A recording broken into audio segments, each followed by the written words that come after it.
सबको छू और ब्लेस कर। अब मैं दिल से तेरी शुक्रगुजारी करता, तेरे बेटे बेटियों ने जो तेरी हमदर्द सुना की, खुदा इसी तरह तेरे नाम में बड़े और तरक्की पाए। आसमानी बाप मैं दिल से तेरी शुक्रगुजारी करता है बाप, तेरा बेटा आज जो भी कलाम करे इस कलाम के वसीले सबको बरकत दे। तेरा बेटा इसी तरह तेरे नाम में बढ़े और तरक्की पाए। बाप मैं दिल से तेरी शुक्रगुजारी करता है बाप, बाप जो भी आने की तैयारी में जो आ चुके खुदा इनके साथ होना, खुदा इनको अपनी पनाह में लेना, खुदा इनकी रहनुमाई फालतू निगहबानी करना। बाप मैं दिल से तेरी शुक्रगुजारी करता है बाप, आपने कहा 2 या 3 मेरे नाम से कटे वहाँ मौजूद हूँ। खुदा उनको इस वक्त मेरे तुम्हें मौजूद है, मैं छू अब्दुल्लाह कर। बाप मैं दिल से तेरी शुक्रगुजारी करता खुदावंदा, इस घर में तेरी बरकत चाहता, इस घर की चारदीवारी पर अपने पाक रिश्तों की बाढ़ लगा देना। इस घर में तेरा मस्सा चाहता, इस घर में तेरा पाक लहू मांग लेता हूँ। बाप मैं दिल से तेरी शुक्रगुजारी करता हूँ। ये सब कुछ मांग लेते हैं यीशु मसीह के नाम से। यीशु मसीह के जिंदा जलाली बबरकत नाम में आप सबों की सलामती हो। आज हम खुदावंद के जिंदा पाक कलाम में से देखेंगे ज़बूर नवीस उसकी तीसरी किताब, ज़बूर की तीसरी किताब में से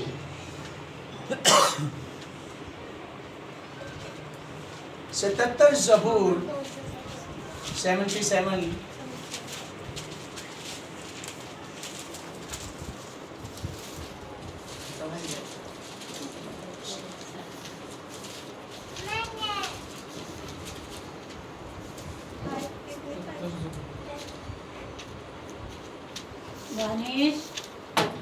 उसकी 10वीं आयत से 15वीं आयत तक।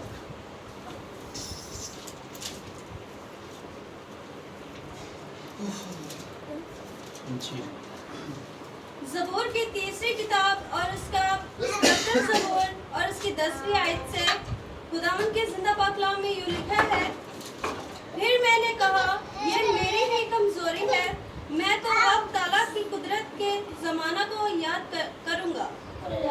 मैं खुदावंद के कामों का जिक्र करूंगा, क्योंकि मुझे तेरे कदीम अजायब याद आएंगे। मैं तेरी सारी सन्नत पर ध्यान करूंगा और तेरे कामों को सोचूंगा। ऐ खुदा तेरी राह मक़दिस में है। कौन सा देवता खुदा की मानित बड़ा है। तो वो खुदा है जो अजीब काम करता है। तूने कौमों के दरमियान अपनी कुदरत जाहिर की। तूने अपने ही बाजू से अपनी कौम बनी याकूब और बनी यूसुफ को फिदिया देकर छुड़ाया है। खुदावंद के जिंदा पाक कलाम के पढ़े और इसके सुने जाने पर खुदावंद की बरकत। आमीन।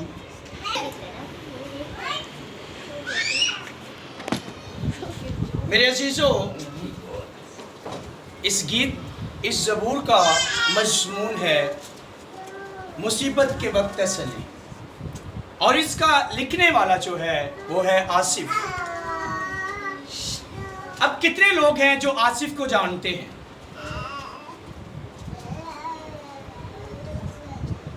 आपके पापा को नहीं, मैं कह रहा।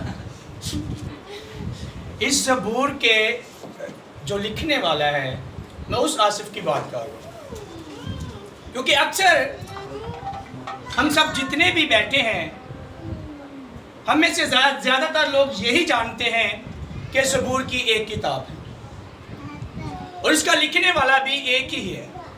लेकिन मैं आप लोगों को एक बात बताऊं कि इन 150 ज़बूरों में से 73 ज़बूर जो हैं वो दाऊद के हैं, फिर सुलेमान के भी हैं, आसिफ भी हैं इनमें, और मूसा की दुआएं भी हैं। और ये टोटल 5 किताबें हैं ज़बूर की। ज़बूर की पहली किताब जो है वो है 1 ज़बूर से लेकर 41वें ज़बूर तक, और दूसरी 42वें ज़बूर से 72 ज़बूर तक, ठीक है। और तीसरी किताब है 73 ज़बूर से 89 यानी कि 89 तक। और जो चौथी किताब है वो है 90 से लेकर 106 ज़बूर और 5वीं किताब 106 से 150। और अब हम इस आसिफ के मुतालिक जानेंगे कि ये आसिफ है कौन। जी क्या बेटा आप जानते हो? हारिस भाई, आप में से कितने हैं जो नहीं जानते? यानी कि सभी नहीं जानते। तो हम निकालेंगे तवारीख की पहली किताब, उसका 25वां बाब,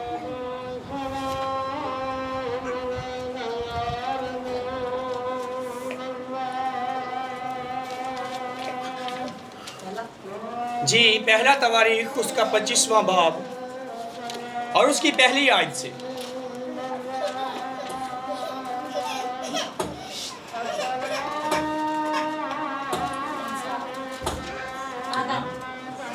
खुदावंद के कलाम में यूं लिखा है, मिला बेटा?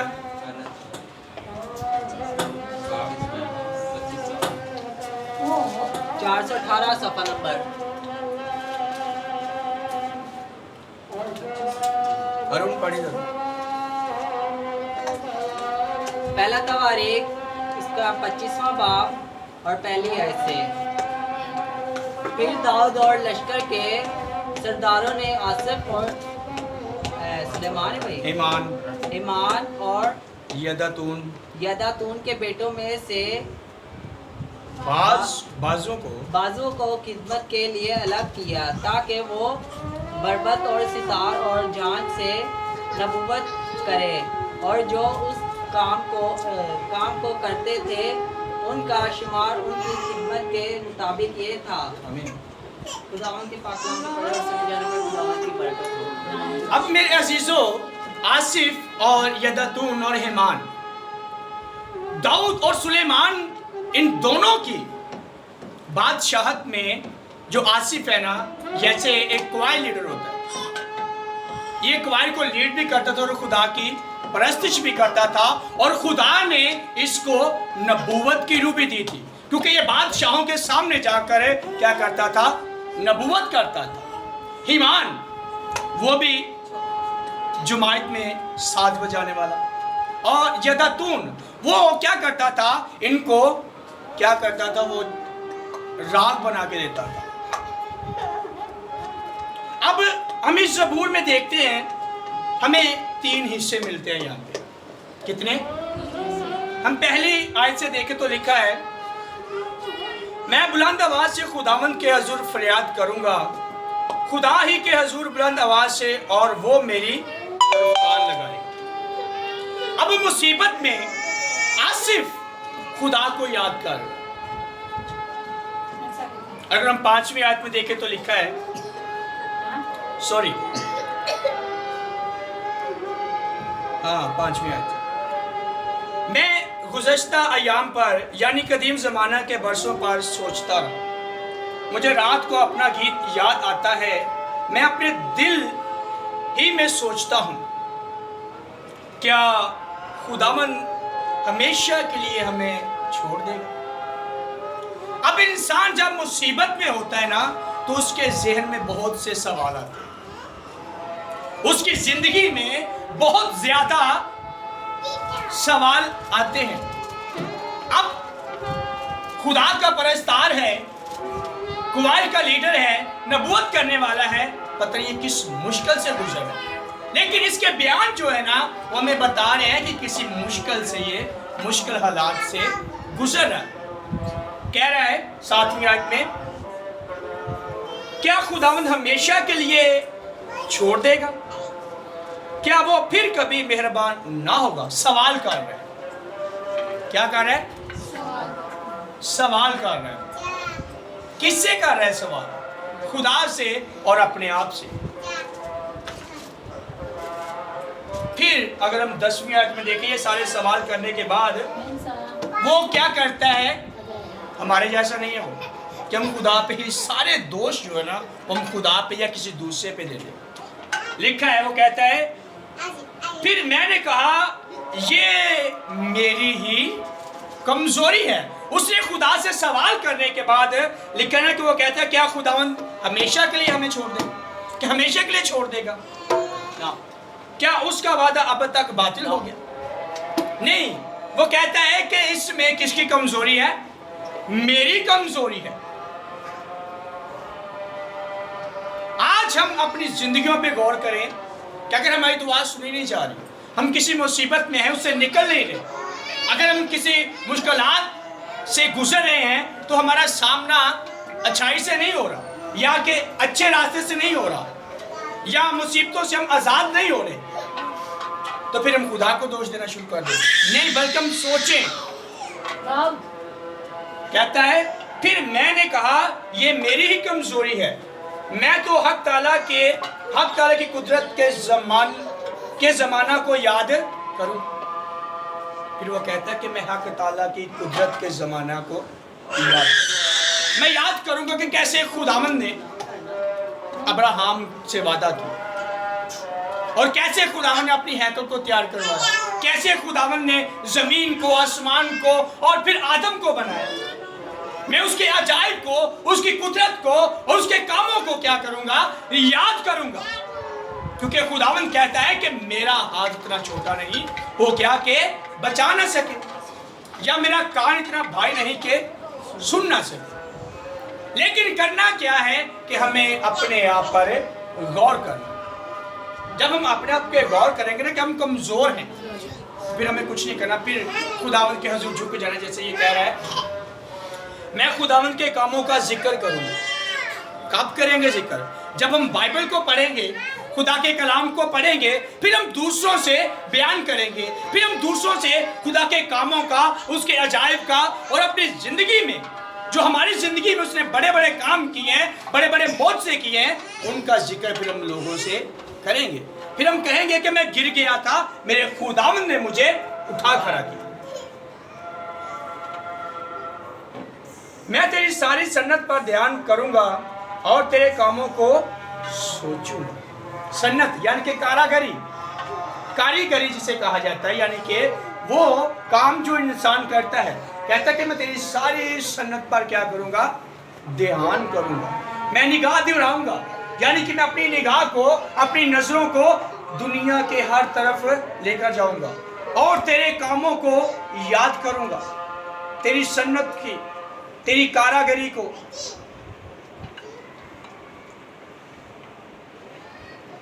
और तेरे कामों को सोचूंगा। ऐ खुदा, तेरी राह मकदिस में है, कौन सा देवता खुदा की मानिंद बड़ा है। लिखा है कि तेरी राह मकदिस। अब सवाल यहाँ ये है कि खुदा की हैकल तो यहाँ मौजूद नहीं है दुनिया में, जिसको खुदा ने दाऊद से कहकर बनवाई थी, मूसा से कहकर हैकल बनवाई थी। अब वो मकदिस इस दुनिया में नहीं है, तो फिर खुदा का मकदिस कौन सा है? खुदा का मकदिस कौन सा है? हजरत पालूस रसूल फरमाते हैं कि तुम खुदा का मकदिस हो और खुदा का रूह तुम में बसा हुआ। क्या तुम नहीं जानते कि तुम खुदा का मकदिस हो? आज हमें इस बात को जानने की जरूरत है कि खुदा का बंदा कहता है कि खुदावन तेरी राह मकदिस में है, कि तेरी राह जो है ना वो हमारे दिलों में है। फिर खुदावन कहता है कि आसमान मेरा तख्त है और जमीन मेरे पांव की चौकी। तुम मेरे लिए कैसा घर बनाओगे और कौन सी जगह मेरी आरामगाह होगी? ये दिल। कौन सा? ये खुदा का मकदिस है। हमारा जिस्म, हमारा दिल, हमारा उठना बैठना ये खुदा के लिए हो। हमें सोचने की जरूरत है कि अगर हमारी दुआ सुनी नहीं जा रही, अगर हम किसी मुश्किल से बाहर नहीं आ रहे, तो फिर हम सोचें कि इसमें किसकी कमजोरी है? मेरी कमजोरी। इसमें किसकी कमजोरी है? इसमें मेरी कमजोरी है कि मेरी दुआ या मेरी आवाज हाल में बाला तक नहीं पहुंची। और फिर खुदा कहता है कि तूने दुआ कर ली थी, दुआ मैंने सुन ली है, लेकिन इसका जवाब मैं टाइम आने पे दूंगा। अक्सर हम क्या करते हैं कि हम जल्दबाजी करते हैं। वाइस कहते हैं कि जल्दबाजी करके उसके हुजूर से भाग ना जाओ। हम सोचते नहीं हैं। यहाँ पे हमें 3 यानी के हवाले मिलते हैं यहाँ पे, इसी एक ज़बूर में। पहली आयत से तीसरी आयत तक है, फिर लिखा है सिला, यानी कि थोड़ा सा वक्फा कि सोचे इन बातों को। फिर चौथी आयत से लेकर 9वीं आयत तक है। फिर क्योंकि उसने सवाल किए हैं चौथी आयत से 9वीं आयत तक खुदा से, फिर उसने सोचा, उसने कहा कि नहीं, इसमें इन सब में किसकी गलती है? मेरी गलती। तो फिर वो कहता है कि मैं खुदावन तेरी कारागरी पर, तेरी सन्नत पर, तेरे अजीब कामों पर क्या करूँगा? ध्यान करूँगा, मैं सोचूंगा और लोगों से तेरे कामों को बयान करूँगा। मेरे अजीज़ों, आज हमें सोचने की ज़रूरत है, खुदा के कलाम को जानने की ज़रूरत है। ज़रूरत हमें इस बात की है कि हम खुदा के कलाम को अपने अंदर रखें, उसके कामों को याद करें, उसकी दस्तकारी को, उसकी कारागिरी को अपनी ज़िंदगियों में लें, क्योंकि उसने हमें कलमा कून से नहीं बल्कि अपने हाथों से बना। उसने हमें अपने हाथों से बना और वो आज भी हमें अपनी कुर्बत में रखने की सोचता है कि हम आज भी उसकी कुर्बत करें। तो मेरे अजीज़ों, आज हम इस बात पर सोचें, खुदावन पर सवाल ना करें या किसी दूसरे पर इल्ज़ाम ना लगाएं, बल्कि खुद को जांचें, खुद को परखें और आसिफ की तरह कहें कि इसमें मेरी ही कमज़ोरी है। अगर मेरी दुआ नहीं सुनी जा रही तो इसमें मेरी कमज़ोरी है। तो फिर हम खुदावन पे ध्यान करना शुरू, उसके कलाम को पढ़ना शुरू करें, तो फिर हमें हमारी मुश्किल का हल है। खुदावंद आप सबको बरकत दे।